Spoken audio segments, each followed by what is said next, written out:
Hey, mambo vipi? Karibu sana katika channel yangu ya YouTube. Tunaendelea na kujifunza jinsi ya kutumia application ya PowerPoint.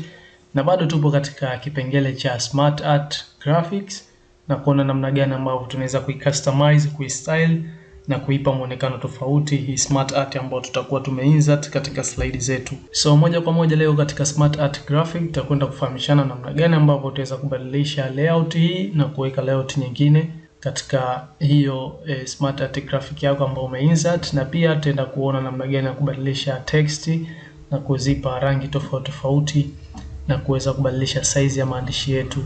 So moja kwa moja acha tu select SmartArt graphic yetu kama hivi, then baada ya hapo wacha tuje katika design tab.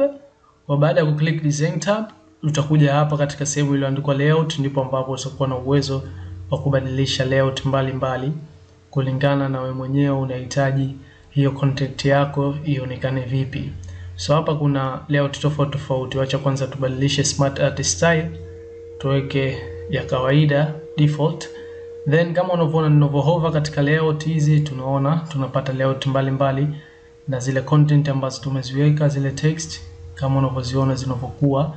So ukiklik hapa unaletewa row nyingine, inakupa SmartArt graphic nyingine kama hivi. So kama unavyoona hivi, kwa utaangalia ile ambayo inakupendezesha na utaweza kuitumia. So unaweza pia kuklik hapa ukapata more, ukaletewa hapa SmartArt graphic mbalimbali ambazo hizi zipo katika group la list.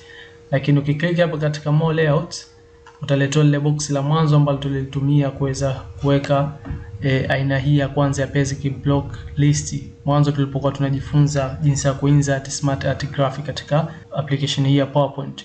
Kwa hapo unaweza kuchagua aina nyingine, mfano ukachagua hii, na hata ukiweza kuchagua kama hivi basi unaipata hapa. Unaona kama inavyoonekana hivi, imeanza 1 ikaja na zile list item ambazo zimo ndani ya hii list ya kwanza kama hivi ambavyo unaona.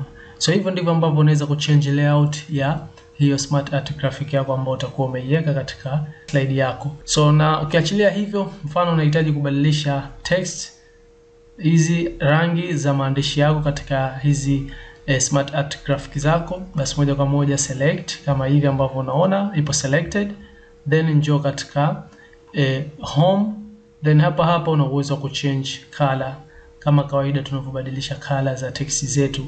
Unaweza kufanya hivyo kama unavyoona inabadilika hapa. So utachagua rangi ya text ambayo unahitaji kama hivi unavyoona. Pengine acha tuchague hii light green. Then baada ya hapo una uwezo pia wa kupunguza text size, ukaweka 14, pengine ikawa inaonekana ndogo zaidi.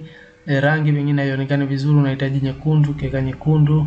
Unahitaji pengine rangi nyeupe ambayo itakuwa na gray kidogo, unachagua kama hivyo.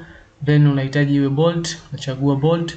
Kwa ni kawaida tu kama unavyofanya text za kawaida. Hata katika hiyo SmartArt graphic yako una uwezo wa kubadilisha kwa kupitia hapa katika ile group la font, ukacheza na hizi font zako, style mbalimbali ambazo unapatiwa. So nadhani leo tuishie hapa katika video hii. Tumejifunza vitu mbalimbali ambavyo tunaweza kufanya. Tumejifunza jinsi ya kuchange layout ya SmartArt graphic yetu ambayo tunakuwa nayo.